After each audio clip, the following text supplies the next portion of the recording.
Hello everybody, how are you. तो chapter friction का next part मैं आपको यहाँ पर अब अभी पढ़ाने वाला हूँ। So all of you keep watching it continuously and before going ahead, first of all make us the heading. Chapter's name is friction. Chapter's name is friction. Try to understand, all of you.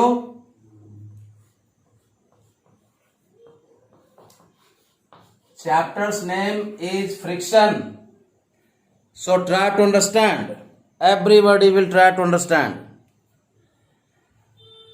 Try to understand. This chapter is for students of class 8 studying across the country in CBSE and abroad even. So the chapter's name is friction. The chapter's name is friction. And one thing more I will surely tell to you all, that first part of this chapter I have already sent. So all of you keep watching that video. The introductory ideas are given there in the best way out of all. So, in the last part, we studied the fundamentals of the friction. And here we will study the friction part 2. Part 2. All of you keep watching it carefully. All of you keep watching it carefully, because this is the concept that will make yours building of yours concepts in this chapter. Remember, this chapter is very important. Why? Because this chapter you will study even in class 11th also.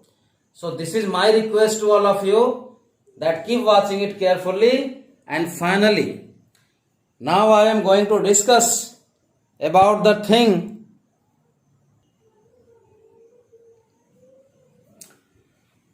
So let us start with today's class. And today we will study about the different types of frictions. Try to understand, all of you.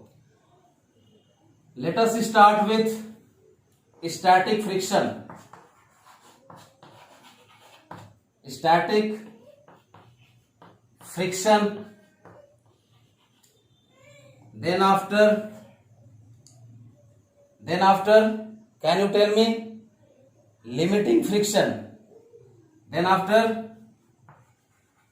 limiting friction. And then after, sliding friction. And finally we will study about rolling friction. So all of you try to understand one thing, that what I am telling to you. This is, here it is static friction. Clear?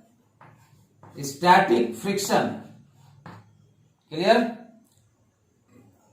बच्चों, static friction means to say that the force of friction applied by the surface on a body, that is either kept on the surface or it is tending towards its movement or motion.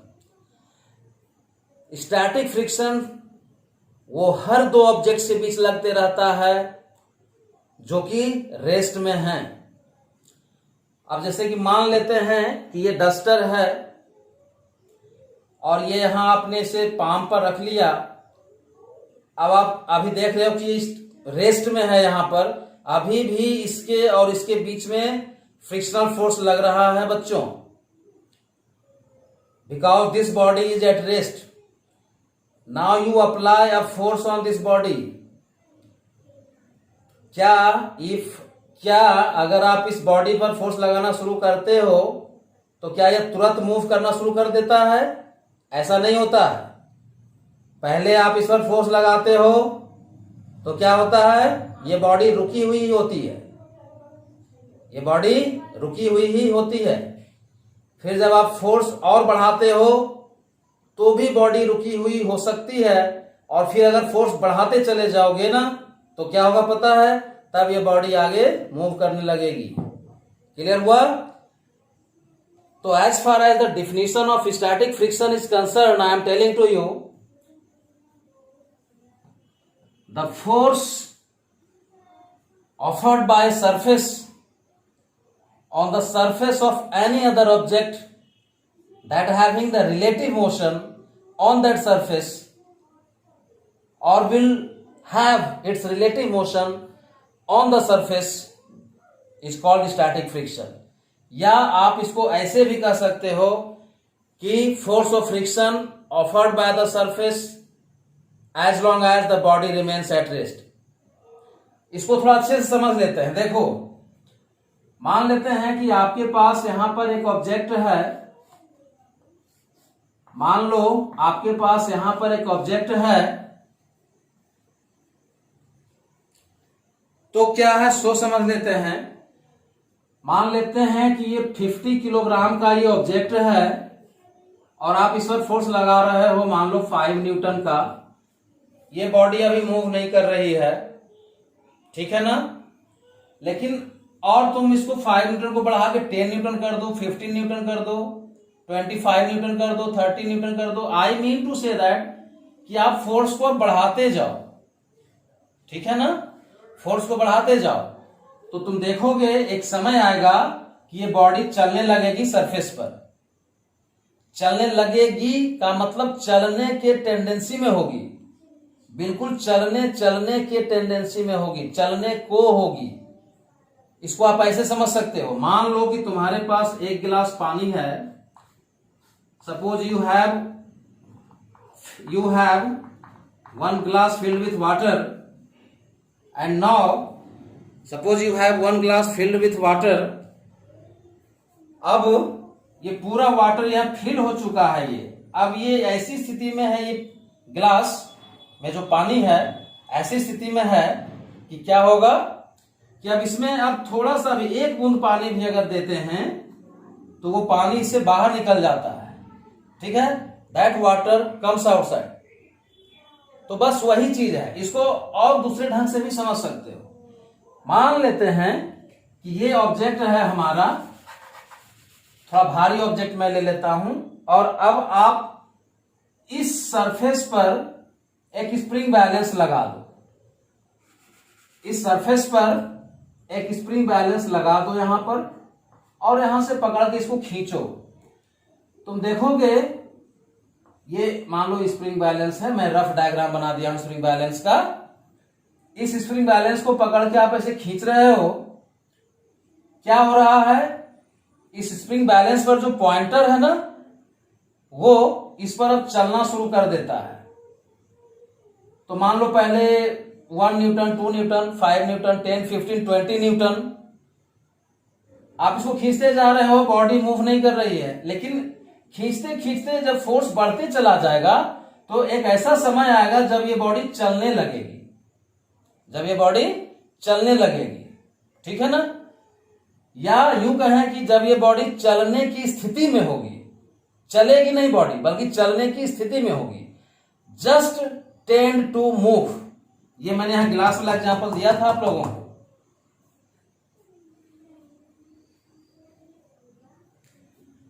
बिल्कुल ठीक है, सब कुछ camera में आ रहा है। तो static friction को फाइनली मैं डिफाइन कर देता हूं और बता देता हूं कि स्टैटिक फ्रिक्शन क्या होता है। बहुत कंफ्यूजिंग चीज है ये 8th क्लास के बच्चों के लिए। The force of friction offered by the surface as long as the body remains at rest, but static friction is variable, it's not a constant। क्योंकि आप खींचे, रीडिंग शुरू हो गया, बॉडी चल नहीं रही है या चलने की स्थिति नहीं है, और खींचे, फोर्स और बढ़ गया, बॉडी अभी भी नहीं चल रही है, ठीक है। लेकिन एक समय आएगा जब आप इसको खींचते रहोगे तो ये 1 न्यूटन, 5 न्यूटन, 10, 20, 50, 70, 100 न्यूटन होते होते जो भी एक रफ डाटा है, ये आप फोर्स बढ़ाते जाओगे, तब एक ऐसा टाइम आएगा जब ये बॉडी चलने लगेगी या चलने की स्थिति में होगी। क्लियर हुआ ना यहां तक? तो जब तक ये बॉडी चल नहीं जाती है, चलती नहीं है सरफेस पर, बाय दैट टाइम क्या होता है, स्टैटिक फ्रिक्शन ही रिकॉर्ड करता रहता है ये स्प्रिंग बैलेंस। और स्प्रिंग बैलेंस अलग अलग वैल्यूज को इसने रीड किया, that's why it is said that static friction is a variable force of friction. Static friction अगर आप अच्छे से समझ गए ना तो बाकी में दिक्कत नहीं होगी। लिमिटिंग फ्रिक्शन क्या है? What is limiting friction? ठीक है ना, व्हाट इज लिमिटिंग फ्रिक्शन? सो देखते हैं। स्टैटिक फ्रिक्शन को आप Fs से इंडिकेट कर सकते हो, इसके कॉफिशिएंट को μs से इंडिकेट कर सकते हो। लिमिटिंग फ्रिक्शन को जो है आप Fl से इंडिकेट कर सकते हो और इसके कॉफिशिएंट को μl से इंडिकेट कर सकते हो, μl। अब लिमिटिंग फ्रिक्शन क्या है? तो आप लिखोगे maximum value of static friction. Maximum value of static friction is called limiting friction. Or even you can say that the force of friction read by or observed by the spring balance as the body comes in the state of its motion। ठीक है, मतलब ये body चलने की स्थिति में आ जाएगी, उस समय ये स्प्रिंग बैलेंस जो भी वैल्यू रीड कर लेगा वो वैल्यू हो जाएगा लिमिटिंग फ्रिक्शन का वैल्यू। ठीक है, तो एक बात तो तय हो गया भाई कि लिमिटिंग फ्रिक्शन किसी भी ऑब्जेक्ट के लिए जो लिमिटिंग फ्रिक्शन होगा वो उसके स्टैटिक फ्रिक्शन से ज्यादा हो जाएगा। लिमिटिंग फ्रिक्शन जो है किसी भी बॉडी के लिए लिमिटिंग फ्रिक्शन स्टैटिक फ्रिक्शन से ज्यादा हो जाएगा, क्योंकि वो तो बढ़ता जा रहा है ना बउआ। Dear students, I am telling to all of you, try to understand. Very good topic and it is little bit confusing topic, so make your concept clear first। तो यहां तक हमने लिमिटिंग फ्रिक्शन को समझा और जाना। स्लाइडिंग फ्रिक्शन क्या होता है? अब क्या होगा, पहले आपने इसे स्प्रिंग बैलेंस से बांधा, खींचना शुरू किया, बॉडी नहीं चल रही है, खींच रहे हैं, नहीं चल रही है। एक ऐसी स्थिति आ जाती है जब ये बॉडी चलने को होती है। You are applying a force on this body, you are applying a force on this body with the help of spring balance in order to having the reading of the force, and finally what will happen, students, tell me? The body will come in the condition that it will just tend to move, just चलने की स्थिति में आ जाएगी। तो जब तक body चल नहीं रही है तब तक स्टैटिक फ्रिक्शन जो कि वेरिएबल होगा, जब बॉडी चलने की स्थिति में होगी, ये फिक्स्ड एक वैल्यू होगा, तो उसको लिमिटिंग फ्रिक्शन कहेंगे। और स्लाइडिंग फ्रिक्शन क्या होता है कि अब क्या होगा, जब हम लोग लिमिटिंग फ्रिक्शन को क्रॉस करेंगे, खींचते ही रह जाएंगे स्प्रिंग बैलेंस को, तो क्या होगा बच्चों, फाइनली ये हो जाएगा कि स्प्रिंग जो क्या होगा, सो मैं समझा देता हूं, जरा समझिए इस बात को।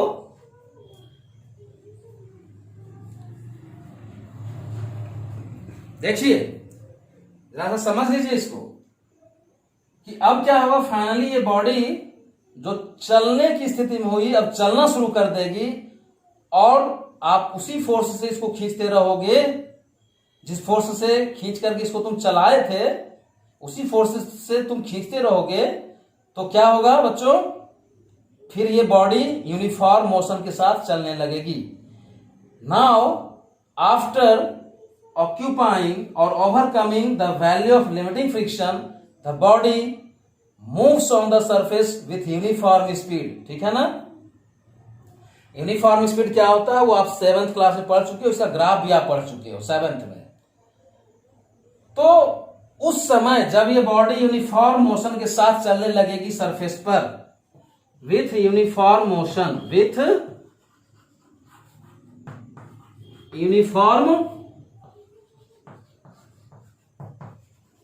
मोशन, विथ यूनिफॉर्म मोशन, तब जाकर के क्या होगा बच्चों, स्लाइडिंग फ्रिक्शन रिकॉर्ड होगा। ठीक है। और एक चीज आप जान लो कि जैसे ही बॉडी स्लाइडिंग फ्रिक्शन को रिकॉर्ड करने लगता है, I mean to say that कि एक्सक्यूट करने लगता है, जरा समझिए इस बात को। जैसे ही ये बॉडी लिमिटिंग फ्रिक्शन को एक्सक्यूट करते हुए उससे आगे चली जाती है, तो फिर बॉडी यूनिफॉर्म मोशन करने लगती है, और उस समय स्लाइडिंग फ्रिक्शन हम लोग रिकॉर्ड करते हैं स्प्रिंग बैलेंस पर। उस समय एक बहुत इंपॉर्टेंट चीज जो हम लोग रीड करते हैं, जो समझते हैं, वो ये है कि जो पॉइंटर, यहां पर जो पॉइंटर जो रीड कर रहा था, मान लो कि लिमिटिंग फ्रिक्शन का वैल्यू अगर आता है, मान लो 50 न्यूटन, या कोई और वैल्यू ले लो, मान लो 35 न्यूटन आता है। अगर लिमिटिंग फ्रिक्शन का वैल्यू 35 न्यूटन आता है, तो जब स्लाइडिंग फ्रिक्शन जब स्लाइडिंग फ्रिक्शन रिकॉर्ड होगा स्प्रिंग बैलेंस के द्वारा, I mean to say that कि when the body moves on the surface with uniform speed, तब उस समय ये 35 न्यूटन नहीं रहेगा, इससे थोड़ा कम जाएगा। मतलब स्लाइडिंग फ्रिक्शन जो होता है लिमिटिंग फ्रिक्शन से कम होता है। ये बहुत इंपॉर्टेंट बात है, इसको आप याद रखना। स्लाइडिंग फ्रिक्शन का वैल्यू, स्लाइडिंग फ्रिक्शन का वैल्यू, स्लाइडिंग फ्रिक्शन का वैल्यू क्या होता है, लिमिटिंग फ्रिक्शन के वैल्यू से, लिमिटिंग फ्रिक्शन के वैल्यू से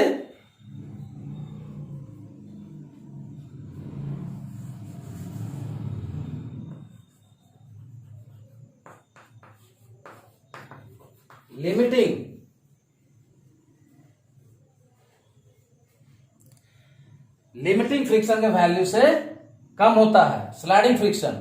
अब तुम सोच रहे होगे कि सर इससे ज्यादा तो ये हुआ, इससे ज्यादा ये हुआ, तो इसका वैल्यू तो इससे ज्यादा होना चाहिए। The value of sliding friction should be more than that of the limiting friction. But ऐसा नहीं होता है बच्चों। क्यों नहीं होता है? क्योंकि तब तक ये जो बॉडी है ना, इस बॉडी में जो इरेगुलरिटी है इसके सरफेस पर, और फिर जिस सरफेस पर ये बॉडी चल रही है, दोनों जो इंटरलॉकिंग जो है हमारा, दोनों सरफेसेस के बीच में जो इंटरलॉकिंग नेचर है फ्रिक्शन के को होने के लिए, वो ओवरकम हो जाता है। फ्रिक्शन, अब वहां पर फ्रिक्शन है बट वो ओवरकम हो गया है, तभी तो बॉडी चल रही है ना वहां पर। ठीक है। तो जैसे ही यूनिफॉर्म मोशन को एक्वायर करती है बॉडी, इस जो पॉइंटर होता है स्प्रिंग बैलेंस का, वो तुरंत थोड़ा सा पीछे चलाता है, लिटिल बिट लेस। अगर आपका लिमिटिंग फ्रिक्शन का वैल्यू 35 न्यूटन है सपोज, तो स्लाइडिंग फ्रिक्शन का वैल्यू आपका हो जाएगा 33 न्यूटन। कितना हो जाएगा बच्चों? 33 न्यूटन लगभग। मतलब कहने का ये एक रफ डाटा से मैं आपको सिर्फ समझा रहा हूं। वो तो किस बॉडी के लिए कितना आता है वैल्यू, वो तो जब आप किसी बॉडी को लेकर के इस एक्सपेरिमेंट को करोगे तब आपको पता चलेगा। बात समझ रहे हो मेरी? तो ये हुआ एक समझने की बात। अब क्या हुआ कि बॉडी यूनिफॉर्म मोशन में आ गई है, तो निश्चित रूप से जो है फोर्स ऑफ फ्रिक्शन, या यूं कहें कि रेस्ट्रिक्टिंग एजेंट जो है सरफेस का, के वजह से वो थोड़ा सा ओवरकम हो जाएगा, तो स्लाइडिंग फ्रिक्शन का वैल्यू कम हो जाता है। रोलिंग फ्रिक्शन क्या है बच्चों? रोलिंग फ्रिक्शन क्या है? रोलिंग फ्रिक्शन तब रिकॉर्ड होता है, रोलिंग फ्रिक्शन तब रिकॉर्ड होता है स्टूडेंट्स, रोलिंग फ्रिक्शन तब स्टूडेंट्स रिकॉर्ड होता है या रीड होता है जब कोई बॉडी सरफेस पर रोल करता है, सरफेस पर मूव करता है। As for example the body, as for example, if the body should be spherical, remember the body should be spherical, clear? अच्छा, रोलिंग की बात हो रही है, या फिर वो ऐसे भी हो सकता है, वो बॉडी मान लो साइकिल का रिम है, ठीक है ना, साइकिल का रिम है। तो चलो जैसे मान लेते हैं कि ये है हमारा फुटबॉल, ठीक है, ये रहा फुटबॉल, और हम लोग क्या समझ सकते हैं कि ये फुटबॉल जो है सरफेस पर चल रही है, आपने यहां से एक फोर्स इस पर लगा दिया, आपने यहां पर एक फोर्स लगा दिया, अब बॉडी चल रही है, तो बॉडी क्या हो रही है, रोल कर रही है। इसमें क्या है, मोशन के साथ साथ ये आगे बढ़ने के साथ साथ रोल भी कर रही है अपने एक्सिस के अलोंग, ठीक है ना। इसके साथ इसके पास आगे चलने का भी मोशन है, ट्रांसलेटरी मोशन भी है, या यूं कहें कि लीनियर मोशन भी कह सकते हैं इसको। ये आगे भी चल रही है बॉडी और ये रोल भी कर रही है। लेकिन जो फैन है वो क्या है, वो सिर्फ रोटेट कर रही है, ठीक है ना। वो पंखा यहां से वहां इधर से उधर कभी जाते हुए देखे हो क्या, ऐसा नहीं होता है। तो the force of friction offered by the surface, अब रोलिंग फ्रिक्शन को फाइनली डिफाइन कर देता हूं। The force of friction offered by a surface, the force of friction offered by a surface, or the force of friction read by the what spring balance when the body rolls on the given surface। बहुत आसान language में एक final definition बोल देता हूं rolling surface का। The force of friction offers by the surface when the body rolls on a surface, that is called rolling friction. तुम्हें जान करके बहुत अच्छा लगेगा प्यारे बच्चों, डियर स्टूडेंट्स, कि ये जो रोलिंग फ्रिक्शन का जो वैल्यू होता है ना, ये सबसे कम होता है out of all. The value of rolling friction is to be the least. Rolling friction का वैल्यू जो है ना वो लिस्ट होता है, सबसे कम होता है बच्चों रोलिंग फ्रिक्शन का वैल्यू, ठीक है। तो देखो समराइज करता हूं, स्टैटिक फ्रिक्शन तो हो गया आपका वेरिएबल, लेकिन जो लिमिटिंग फ्रिक्शन है इसका वैल्यू इससे ज्यादा होगा। फिर स्लाइडिंग फ्रिक्शन का वैल्यू इससे थोड़ा कम होगा और इसका वैल्यू सबसे कम होगा बच्चों। तो ये इसका वैल्यू सबसे ज्यादा, I mean to say that कि जो कुछ भी वैल्यू इसका है स्टैटिक फ्रिक्शन का वैल्यू, वो जो कुछ भी है इससे ज्यादा होगा लिमिटिंग फ्रिक्शन का वैल्यू उसी बॉडी के लिए, और फिर उसी बॉडी के लिए स्लाइडिंग फ्रिक्शन का वैल्यू, स्लाइडिंग फ्रिक्शन का वैल्यू लिमिटिंग फ्रिक्शन के वैल्यू से थोड़ा कम हो जाएगा और रोलिंग फ्रिक्शन का वैल्यू सबसे कम हो जाएगा। ये हम लोगों को पता है। आप इसको पेंसिल लगा करके भी एक किताब ले लीजिए, you take a book, you take any object, suppose आप एक ईंट ले लेते हो, कि मान लेते हैं कि हम लोग यहां पर एक ब्रिक ले लेते हैं, ठीक है, और आप इसको क्या करो ना कि इसके सरफेस पर नीचे में कुछ पेंसिल्स लगा दो। पहले आप इसमें स्प्रिंग बैलेंस लगाओ और इसको खींचो और स्प्रिंग बैलेंस के रीडिंग को रिकॉर्ड करो, ठीक है। तो देखो कितना आता है जब ये चलने लगती है बॉडी सरफेस पर, उस समय रिकॉर्ड करो। फिर इसके नीचे तुम 3-4 पेंसिल रख दो, क्यों, क्योंकि वो रोल करेगी ना वो उस समय वो बॉडी वहां पर पेंसिल पर, और अब इसको फिर से खींचो और रिकॉर्ड करो चलने का जो इसका वैल्यू आता है जब ये बॉडी चलने लगती है उस पेंसिल पर। तुम देखोगे कि शुरू वाला जो वैल्यू था उससे नेक्स्ट वैल्यू, मतलब जो पेंसिल पर आपने वैल्यू रीड किया, वो बहुत ही कम है। So my dear students, one thing surely I will tell to you, try to understand. Sometimes it is asked that you will be given all types of frictions and you will have to arrange it in ascending or descending order. आपको ये jumbled form में दे देगा exam में, कहेगा आप इसको ascending या descending order में सजाइए। तो प्यारे विद्यार्थियों, one thing surely I will tell to you that I have been making a lot of videos related to academics and foundation for those students who are preparing for NEET as well as the IIT JEE mains. I am talking about its foundation. So it takes efforts, and finally you all keep watching my video. And one thing what I have not told to you so far, today I am telling to you that the channel's name, the name of my channel is Virendra Prasad, and I am a teacher in DAV Public School, India. And finally one thing more to you, that I am very much passionate and I am very much eagerful to teach the students. And finally, I have done my master degree in mathematics and physics. Physics is my main subject, and I teach mathematics and physics from class 6 to 12. And I have done B.Ed also, and I have qualified CTET, Central Teachers Eligibility Test, that is organized by central government every year 2 times.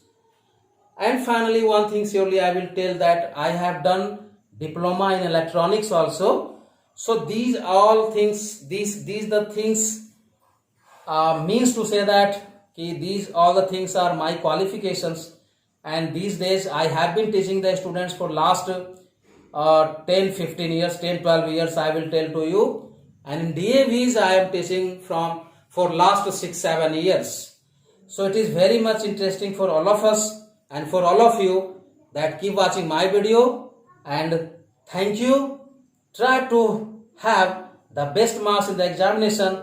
I wish for that. So best of luck for your examination. Keep doing hard labor and become a ranker.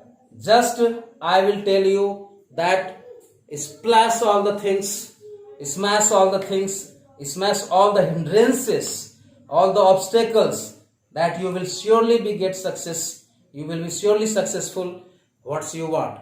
So with these words, now I am leaving you here. I will have shortly the next video, that will be part 3. This is the part 2. So thank you all of you.